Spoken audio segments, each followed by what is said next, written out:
तो नमस्कार। आपका स्वागत है द साइंस हब में। आप लोग देख रहे हैं साइंस की स्पेशल सीरीज 50 नंबर, अर्थात अब तक 49 सीरीज कंप्लीट हो चुकी। यह इम्पॉर्टेंट है।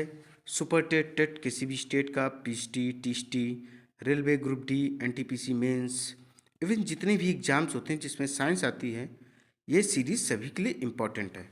आइए दोस्तों, स्टार्ट करते हैं 1251 नंबर क्वेश्चन से। देखिए क्या क्वेश्चन है। एबी रक्त वर्ग वाला एक व्यक्ति किसी भी वर्ग से रक्त ले सकता है। इसका करेक्ट आंसर सी नंबर हो जाएगा। जो एबी रक्त होता है यह यूनिवर्सल रिसेप्टर होता है। क्या होता है? एक्सेप्टर भी बोलते हैं, रिसेप्टर भी बोलते हैं, और हिंदी में इसको सर्वाग्राही कहा जाता है। अर्थात यह किसी से भी रक्त ले सकता है। A B. और ब्लड ग्रुप कितने होते हैं? ए बी और ओ, अर्थात 4 ब्लड ग्रुप होते हैं। ब्लड ग्रुप की खोज लैंड स्टीनर ने की थी और रक्त पर संचरण की खोज की थी विलियम हार्वे ने। आइए इस क्वेश्चन के आंसर के डिस्क्रिप्शन को देखते हैं। ए बी रक्त वर्ग वाला एक व्यक्ति किसी भी वर्ग से रक्त को ले सकता है। ओ रक्त वर्ग के व्यक्ति किसी भी वर्ग के व्यक्ति को रक्त दे सकते हैं।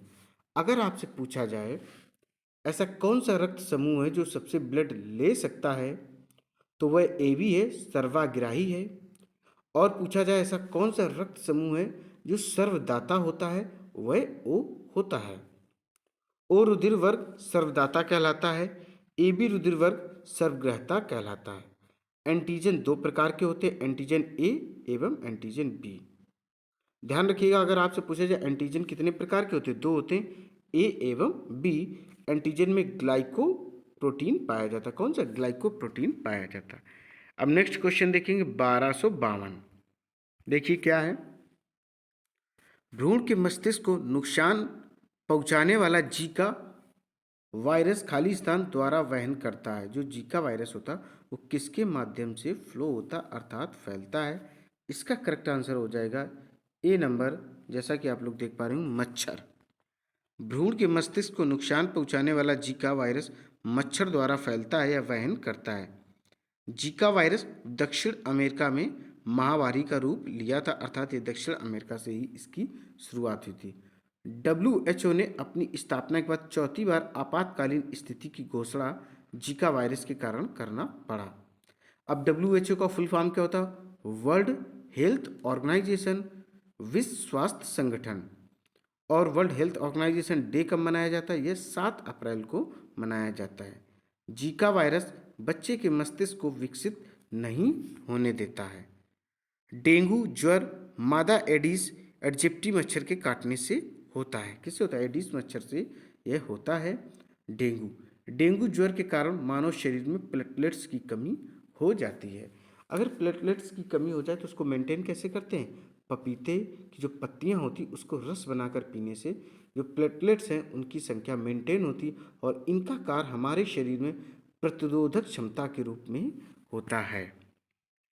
अब देखेंगे हम लोग क्वेश्चन नंबर 1253। देखिए क्या है। मानव शरीर में प्रोस्टेट एक, जो प्रोस्टेट है वो क्या है? वह एक ग्रंथि है। इसका करेक्ट आंसर बी हो जाएगा, ग्रंथि। नेक्स्ट क्वेश्चन देखिए 1254। सबसे पहले डीएनए को अलग किसने किया था? तो फर्स्ट ऑफ ऑल आप डीएनए का फुल फॉर्म समझें। डीऑक्सी राइबोन्यूक्लिक एसिड इसका फुल फॉर्म होता है। ये एक जेनेटिक मटेरियल होता है। हिंदी में इसको आनुवांशिक पदार्थ भी कहते हैं। इसका करेक्ट आंसर हो जाएगा ए नंबर, फ्रेडरिक मेस्चर। क्या बोलते हैं इसको? फ्रेडरिक मेस्चर बोलते हैं। इन्होंने डीएनए को अलग किया था। डीएनए का डबल हेलिकल्स जो मॉडल है वो प्रेजेंट किया था वॉटसन एंड क्रिक ने। किसने? जो डीएनए का द्विकुंडलित मॉडल है उसको प्रेजेंट किया था वॉटसन एंड क्रिक ने। तो आइए इस क्वेश्चन के आंसर के डिस्क्रिप्शन को देखते हैं। सबसे पहले डीएनए को अलग फ्रेडरिक मेस्चर ने किया था। डीएनए की अधिकांश मात्रा केंद्रक में होती है, कुछ मात्रा माइटोकॉन्ड्रिया तथा हरित लवक में भी होती है। डीएनए में पॉलीन्यूक्लियोटाइड होते हैं। डीएनए में 4 नाइट्रोजन क्षार उपस्थित होते हैं। एडेनिन, गुआनिन, थाइमिन और साइटोसिन। इनको शॉर्ट में एजीटीसी बोलते हैं। क्या बोलते हैं? एजीटीसी बोलते हैं। डीएनए में अणु संख्या के आधार पर एडेनिन सदैव थाइमिन के साथ और साइटोसिन सदैव गुआनिन के साथ जुड़ा होता है। डीएनए आनुवंशिक क्रियाओं का आधार है। इसका इकाई जीन होता है, अर्थात जीन इकाई क्या होता है? जीन होता है। यह प्रोटीन संश्लेषण को नियंत्रित करता है। वाटसन एवं क्रिक ने डीएनए की द्विकुंडलित संरचना मॉडल को 1992, 52 और 53 में तैयार करके सर्वप्रथम प्रेजेंट किया था, फर्स्ट ऑफ ऑल।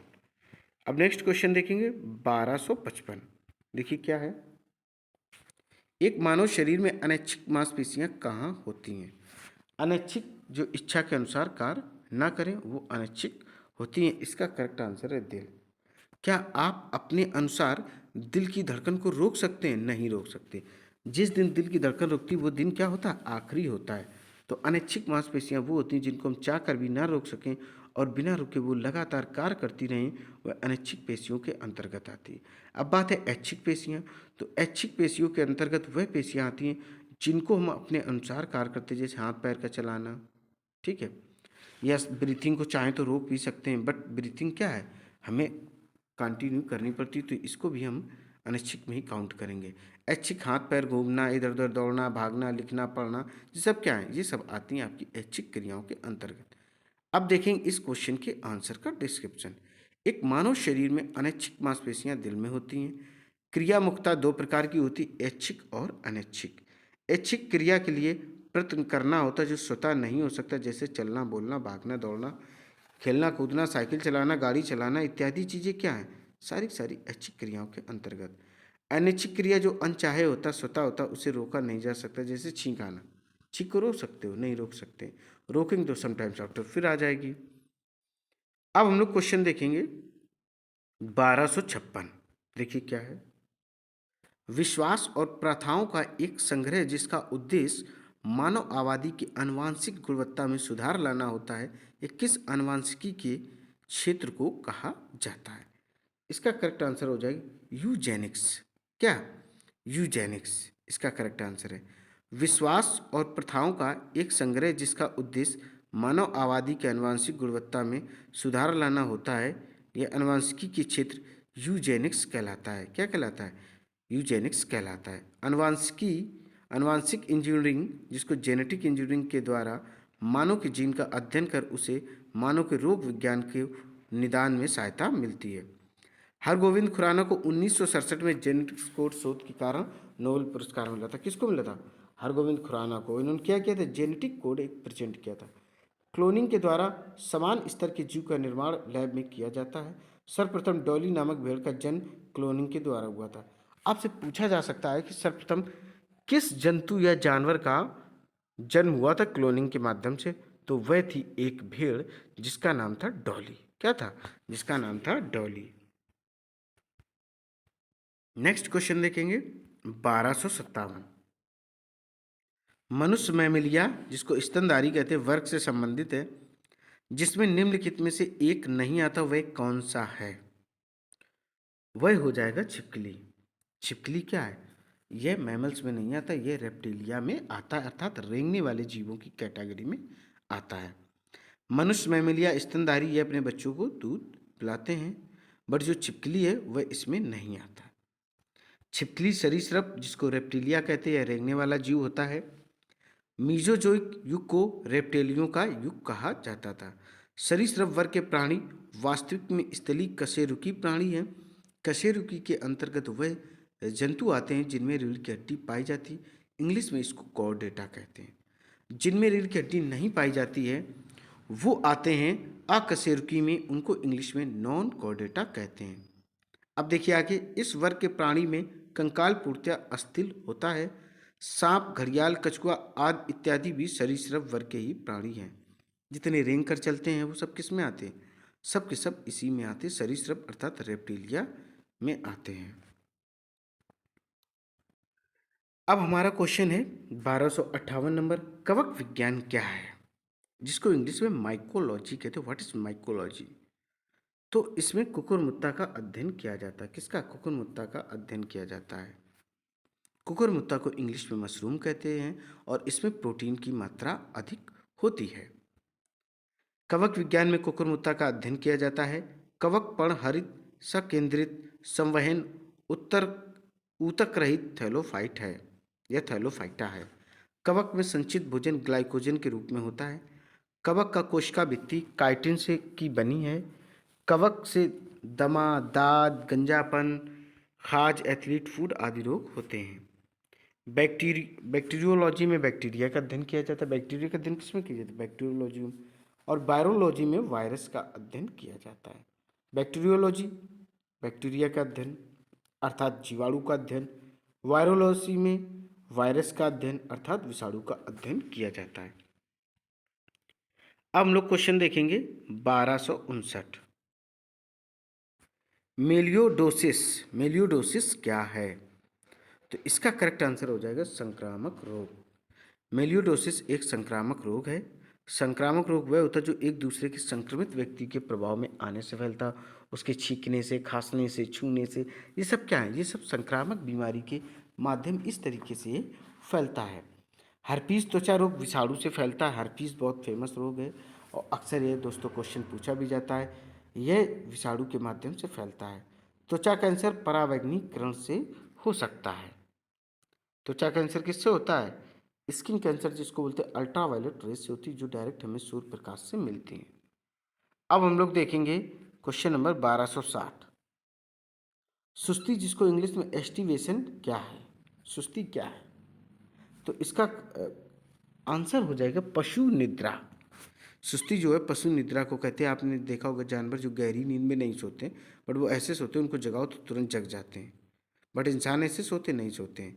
तो जब ऐसे लोग सोते हैं, आधे ना सो रहे हो ना जग रहे हो, बस सिर्फ आंखें बंद की हों, उनको सुस्ती या एस्टिवेशन या पशु निद्रा भी कहते हैं। निद्रा रोग जापान और दक्षिण अफ्रीका में मक्खी से फैलने वाला यह रोग है। किससे फैलता है? मक्खी से फैलता है।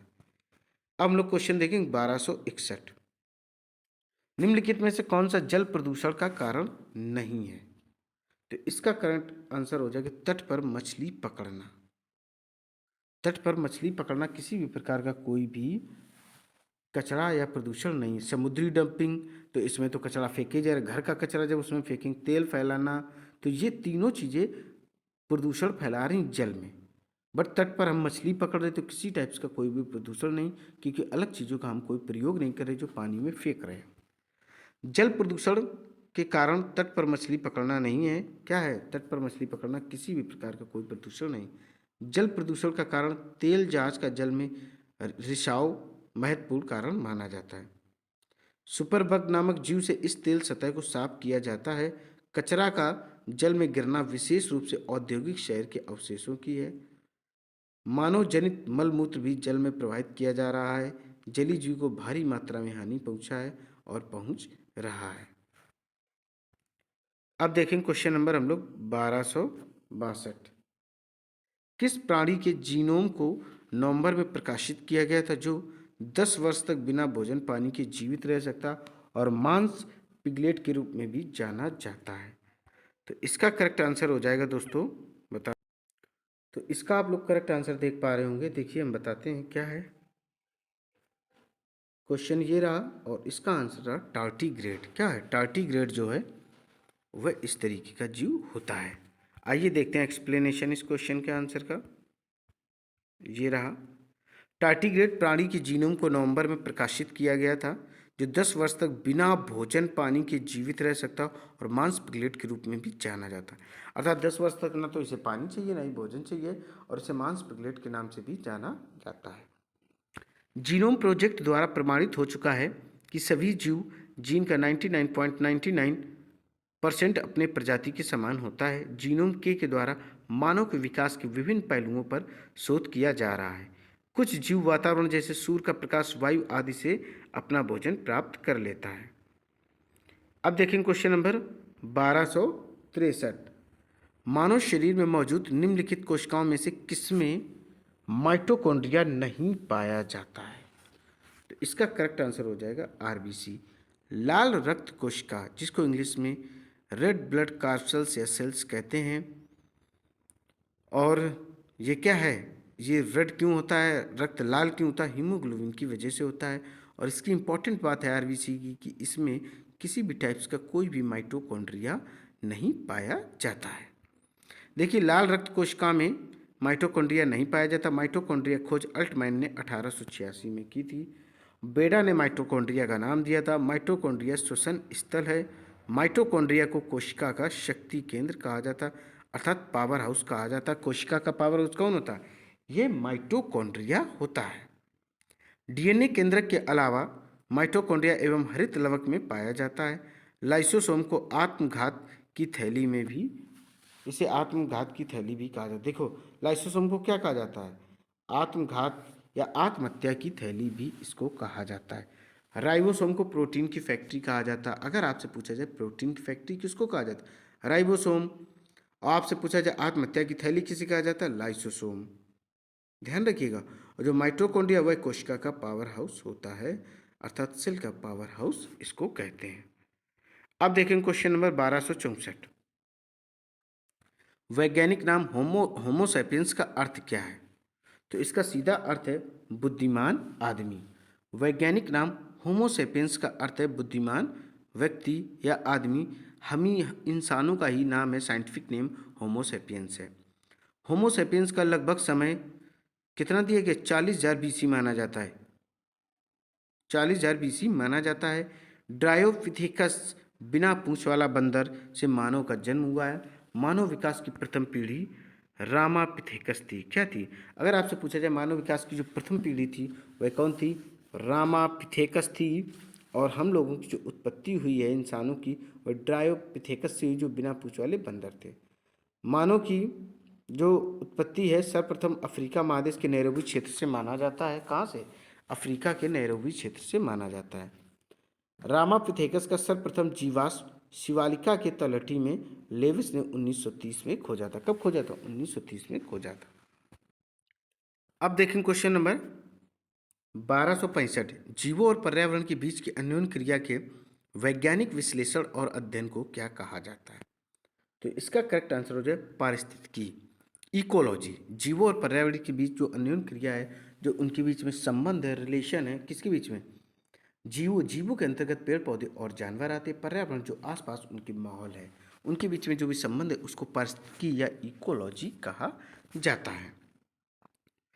पारिस्थितिकी के अंतर्गत जैव अजैव संगठक का मिश्रण है। इकोलॉजी में पर्यावरण का अध्ययन किया जाता है। मानवीय क्रियाकलापों के कारण पर्यावरण को भारी क्षति पहुंची है। पर्यावरण के लिए 1/3 भाग कुल भूभाग का वन अनिवार्य है। अर्थात जितनी भी भूमि मान लीजिए 3 हिस्से में है, तो ये क्लियर है कि एक हिस्से में वन होने जरूरी है, ताकि जितने भी जीव जंतु जानवर हैं वो सांस ले सकें और अपना जीवन यापन कर सकें। अब देखें क्वेश्चन नंबर 1266। देखिए क्या दिया गया है। होमोसेपियंस के रूप में वर्गीकृत किए जाने वाले प्रारंभिक होमनाइड्स खाली स्थान अर्थात कौन थे? तो इसका करेक्ट आंसर हो जाएगा B number, Cro Magnon. Homo sapiens के रूप में वर्गीकृत किए जाने वाले जो प्रारंभिक होमनाइड्स थे वह क्रो मैग्नन थे। देखिए इस क्वेश्चन के आंसर का डिस्क्रिप्शन। होमोसेपियंस के रूप में वर्गीकृत किए जाने वाले प्रारंभिक होमनाइड्स को मैग्नेनन थे। कौन थे? क्रो मैग्नेनन थे। होमोसेपियंस आधुनिक मानव है। क्या है? मॉडर्न ह्यूमन बीइंग है। प्रोकांसल्स जो बिना पूंछ वाले बंदर थे, ठीक है। प्रोकांसल्स को ड्रायोपिथेकस भी कहा जाता है, जिनकी पूंछ नहीं थी। रामापिथेकस मानव विकास की प्रथम पीढ़ी 144 लाख वर्ष पूर्व माना जाता है कि इतने लाख वर्ष पूर्व इस पीढ़ी की उत्पत्ति हुई थी। रामापिथेकस मानव का प्रथम जीवाश्म शिवालिका क्षेत्र में खोजा गया। अगर आपसे पूछा जाए रामापिथेकस जो मानव है इसी में अपनी पीढ़ी की उत्पत्ति हुई थी, उसके जीवाश्म कहाँ मिले? शिवालिका में मिले हैं, शिवालिक क्षेत्र में मिले हैं। आगे क्वेश्चन देखेंगे 1267। निम्नलिखित जीवों में से कौन सा जीव मुकुलन अर्थात बडिंग द्वारा प्रजनन नहीं करता है? तो इसका करेक्ट आंसर हो जाएगा एनेलिडा।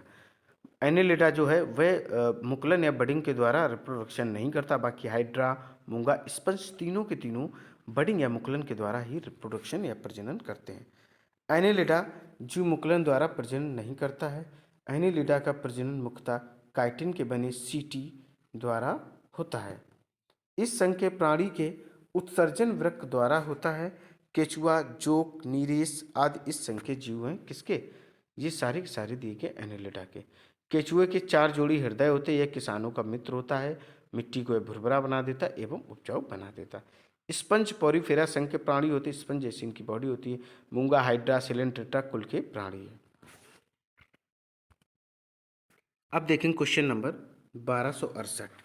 निम्नलिखित में से कौन सा यौगिक गुर्दे की पथरी का निर्माण करने वाला सर्वाधिक सामान्य यौगिक है? आजकल देखा जा रहा है किडनी में स्टोन बहुत जल्दी होता है, तो किसकी वजह से होता है या किससे बनता है? तो इसका करेक्ट आंसर हो जाए ए नंबर, कैल्शियम ऑक्जेलेट। जितनी भी पथरी पाई जाती कि उसके किडनी में या गुर्दे में इस तरीके की स्टोन्स निकली, 5 निकली, 4 निकली, वह सारी की सारी कैल्शियम ऑक्जेलेट की बनी हुई होती हैं। देखिए, कैल्शियम ऑक्जेलेट यौगिक गुर्दे की पथरी का निर्माण करने वाला सर्वाधिक सामान्य यौगिक है।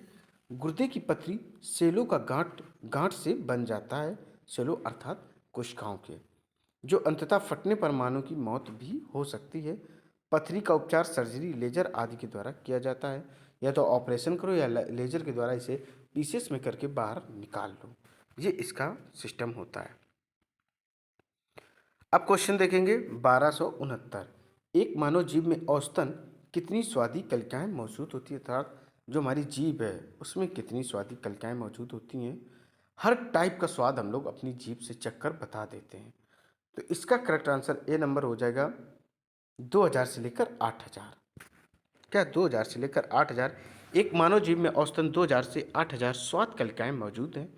जीभ के विभिन्न भाग स्वाद के विभिन्न प्रकार को दर्शाता है। हम जितने भी टेस्ट करते हैं सारे के सारे हमें पता चल जाते हैं। अब देखें क्वेश्चन नंबर हम लोग, देखिए क्वेश्चन दिया गया है 1270। क्या है? एक नवजात शिशु के शरीर में कितनी हड्डियां होती हैं? कितनी हड्डियां दोस्तों होती हैं? तो दोस्तों जैसा कि हम लोगों ने देखा कि जो नवजात शिशु होते हैं उनके शरीर में 208 हड्डियां होती हैं, और जो एडल्ट मैन होते हैं, एडल्ट होते हैं, उनके शरीर में 206 हड्डियां होती हैं। जानकारी के लिए दोस्तों हम आपको बता दें कि अगर कोई व्यक्ति या कोई बच्चा, जैसे कोई बच्चा जन्म लेता है, ठीक है, तब पूछा जाए कितनी हड्डियां हैं नवजात शिशु में, अगर ऑप्शन में 208 नहीं है तब आप 300, अगर 300 दिया गया तो आप 300 पर टिक कर सकते हैं। अगर ऑप्शन में 208 है तो आप 208 पर करेंगे। अगर 208 ऑप्शन में नहीं है तो आप लोग 300 पर ही टिक करेंगे। ध्यान रखिए, जैसे जैसे बच्चा बड़ा होता है अनबोन्स वगैरह सब जुड़ती चली जाती हैं। क्या सब जुड़कर कंप्लीट हो जाती हैं। देखिए इस क्वेश्चन के आंसर का डिस्क्रिप्शन, एक नवजात शिशु के शरीर में 208 हड्डियां होती हैं। वयस्क मनुष्य में 206 हड्डियां होती हैं। हड्डी मुख्यतः कैल्शियम फॉस्फेट से बनी होती हैं। फीमर सबसे बड़ी हड्डी है और फीमर जांघ की हड्डी होती है। सबसे छोटी हड्डी स्टेपीज होती है जो कान में स्थित होती है। अब हम लोग क्वेश्चन देखेंगे 1271। देखिए क्या है? 1928 में अलेक्जेंडर फ्लेमिंग द्वारा खोजी गई पहली एंटीबायोटिक निम्न में से कौन सी थी? तो इसका करेक्ट आंसर हो जाएगा पेनिसिलिन। हम लोग बचपन से पढ़ते आ रहे हो कि अलेक्जेंडर जो फ्लेमिंग है उन्होंने पेनिसिलिन की खोज की थी, स्पेशली फॉर डायबिटीज़। किसके लिए? डायबिटीज़ के लिए की थी। 1928 में अलेक्जेंडर फ्लेमिंग द्वारा पेनिसिलिन की पहली एंटीबायोटिक की खोज की गई थी। अब देखें क्वेश्चन नंबर हम लोग 1272। जियोट्रॉपिज्म क्या है? जियोट्रॉपिज्म क्या है? देखिए, गुरुत्वाकर्षण की प्रतिक्रिया के रूप में पौधों की वृद्धि। गुरुत्वाकर्षण हम सभी लोग जानते हैं, जिसको इंग्लिश में ग्रेविटेशनल फोर्स कहते हैं। इसके रिएक्शन के अनुसार, इस एक्शन के अनुसार पौधों में जो वृद्धि होती उसी को जियोट्रॉपिज्म कहते हैं। क्या कहते हैं? जियोट्रॉपिज्म कहते हैं। देखिए, जियोट्रॉपिज्म गुरुत्वाकर्षण की प्रतिक्रिया के रूप में पौधों की वृद्धि से है। जियोट्रॉपिज्म की पौधों पर पड़ने वाला प्रभाव से संबंधित है। किन्हीं दो पिंड के बीच कार्य करने वाले बल को गुरुत्वाकर्षण बल या इंग्लिश में इसको ग्रेविटेशनल फोर्स कहते हैं। इसमें एक बल पृथ्वी हो सकता है। किन्हीं दो पिंडों के बीच कार्य करने वाला आकर्षण बल पिंडों के द्रव्यमानों के गुणनफल के अनुक्रमानुपाती तथा उसके बीच की दूरी की वर्ग के व्युत्क्रमानुपाती होती है। न्यूटन के गुरुत्वाकर्षण नियम, इसे क्या कहते हैं? न्यूटन का गुरुत्वाकर्षण नियम कहते हैं। न्यूटन ने 3 रूल दिए थे और जी का जो मान होता है 9.8 मीटर प्रति सेकंड स्क्वायर होता है। जी का प्रभाव पृथ्वी की प्रत्येक वस्तु पर पड़ता है। हम लोग चल पा रहे हैं, दौड़ पा रहे हैं, खड़े हो पा रहे हैं, या जो भी कार्य कर पा रहे हैं वो ग्रेविटेशन की वजह से ही कर पा रहे हैं। किसी चीज़ को आप फेंके हुए नीचे जाकर गिरती क्यों? Due to gravitational force, because किसकी वजह से? गुरुत्वाकर्षण बल की वजह से यह सब होता है। अब देखेंगे हम लोग क्वेश्चन नंबर 1273। साइबेरियाई आइबैक्स, जिसको बोलते हैं आइबैक्स, क्या है? साइबेरिया आइबैक्स क्या है? तो एक बड़ी और भारी बकरियां हैं। क्या है? एक प्रकार की जो प्रजाति है बकरियों की, जो कब बड़ी भी होती और हैवी भी होती है। साइबेरियाई आइबैक्स बड़ी और भारी बकरियां हैं। जमुनापारी बकरी की ही एक उत्तम नस्ल है। जमुनापारी बकरी लगभग 2 लीटर दूध देती। कितनी? 2 लीटर।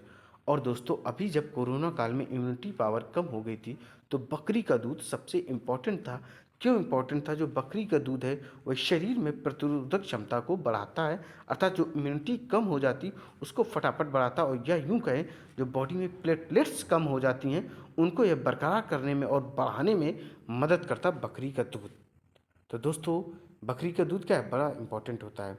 बकरियों का दूध अधिक वसा और गुणवत्ता युक्त होता है। बकरियों से दूध, मांस और ऊन भी प्राप्त किया जाता है, जैसे पश्मीना। पश्मीना से क्या? ऊन वगैरह प्राप्त किया जाता है, और इससे क्या? मटन वगैरह निकाला जाता है। अब हम लोग क्वेश्चन देखेंगे 1274। देखिए, मानव में बैक्टीरिया के संक्रमण का सबसे आम इलाज क्या है?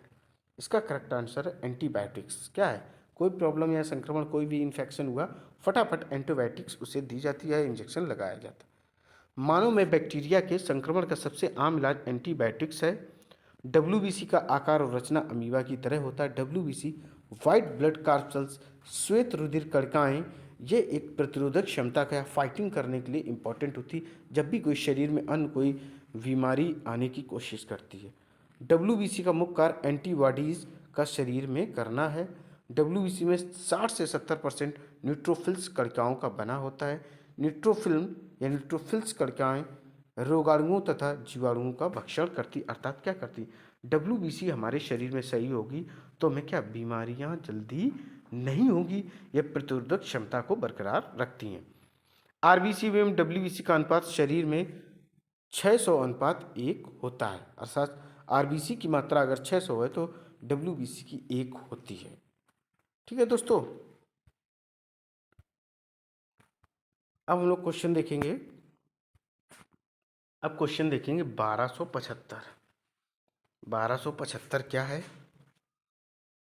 वयस्कों में सामान्य रूप से दिल के धड़कने की दर क्या होती है? जो एडल्ट होते हैं उनका दिल कैसे धड़कता है, क्या धड़कन का सिस्टम होता है? इसका जो सटीक आंसर हो जाएगा 60 से 100 बार, 60 से 100 बार। और एग्जैक्ट अगर आपसे पूछा जाए, आप एक विराम अवस्था में बैठे हो शांतिपूर्वक, जो दिल की धड़कन होगी वह 72 होगी। बट अब बात आती कम ज़्यादा कैसे हो जाती है? जैसे कुछ लोग एथलेटिक्स में होते हैं, रनिंग करते हैं, एक्सरसाइज करते हैं, दौड़ते भागते हैं, साइकिलिंग करते हैं, या घबरा जाए किसी चीज़ को देखकर तो उनकी दिल की धड़कन बढ़ जाती है। इसीलिए 60 से 100 तक का इन्होंने एक क्या रेफरेंस दे रखा है, एक एवरेज दे रखा है। देखिए दोस्तों, इस क्वेश्चन के आंसर का डिस्क्रिप्शन। वयस्कों में सामान्य रूप से दिल की धड़कने की जो दर है 60 से 100 तक है प्रति मिनट है। बच्चे के हृदय की धड़कन वयस्क व्यक्ति से ज़्यादा होती है, अर्थात जो बच्चे होते हैं उनकी दिल की धड़कन एडल्ट पर्सन से अधिक होती है। स्वस्थ मनुष्य 1 मिनट में 72 बार क्या करता है? 72 बार दोस्तों नहीं, यहाँ पर वह 15 बार श्वसन क्रिया करता है, ध्यान रखिएगा। यहाँ पर वह 15 बार ही श्वसन क्रिया करता है। कितनी बार? 15 बार, लगभग 12 से 15 बार। तो आप लोग देख पा रहे होंगे कि 12 से 15 बार ही वह श्वसन क्रिया करता है। स्वस्थ मनुष्य 1 मिनट में कितनी बार श्वसन क्रिया करता? 12 से 15 बार करता है। श्वास लेने के लिए लगभग 21% ऑक्सीजन लगती है। जो 21% ऑक्सीजन है वह प्रेजेंट होती है एटमॉस्फेयर में। कितनी? 21%। और जो नाइट्रोजन है वह 78% उपस्थित होती है। एक बार श्वसन में लगभग देखिए 500 मिलीलीटर हवा अंदर ले ली जाती है और उसके बाद बाहर वायु कर दी जाती है। आप एक मोटी बात समझो, कोई भी व्यक्ति अगर श्वसन क्रिया करता है, ठीक है, तो अगर वह सांस ले रहा है तो वह सांस लेगा दोस्तों 1 मिनट में लगभग कितनी बार? 12 से 15 बार। 12 से 15 बार। कितनी बार दोस्तों लेगा? वह 12 से 15 बार श्वसन क्रिया करेगा। लिख देते हैं यहाँ, ये देखिए 12 से 15 बार श्वसन क्रिया करेगा। और जब वह सांस लेगा तो ऑक्सीजन लेगा, जब निकालेगा कार्बन डाइऑक्साइड निकालेगा। और 500 मिलीलीटर लगभग हवा एक बार में अंदर लेते हैं। दोस्तों ये सीरीज़ यहीं पर कंप्लीट होती है। उम्मीद है ये सीरीज़ आपको पसंद आई होगी। इसी तरीके की सीरीज़ आपको कंटिन्यू मिलती रहेगी। बट आपको करना क्या दोस्तों, इस सीरीज़ को अधिक से अधिक लाइक करना, शेयर करना और मेरे चैनल को सब्सक्राइब करना। दोस्तों जय हिंद, जय भारत।